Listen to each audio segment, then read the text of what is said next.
So I like to start in a little squat. So obviously you're gonna be nice and warmed up before we do this. So you can either start with your feet together in a little toe stand, or you can start in bakasana with the feet nice and wide. And we're gonna start to lift the heels and bring the feet towards each other. Knees can stay nice and wide.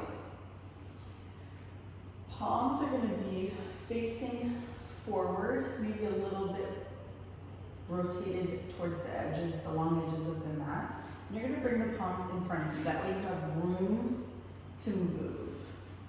So from here, we're gonna turn the front of the elbows facing forward. We're gonna start to lift the hips up towards the sky. So this way we can start to play with the weight more in the hands, because this is obviously an arm balance. And so you have a couple different options. For crawl, we're gonna bring the knees to the tops of the upper arms.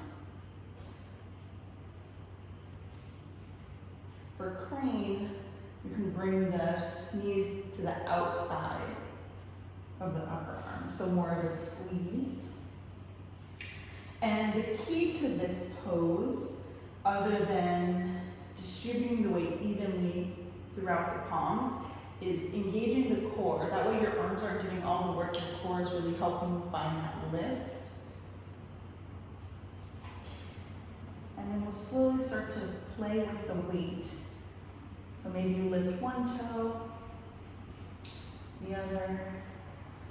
You also want to keep your gaze forward, because if you tuck your chin, you're going to somersault potentially. So gaze is forward, weight is evenly distributed, core is engaged, and then maybe you lift a toe or the other.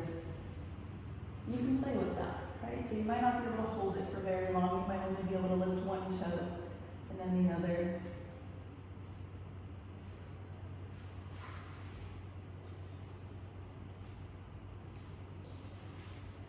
And then when you're ready, we're going to come into a child's pose. So we take a little break off the hands.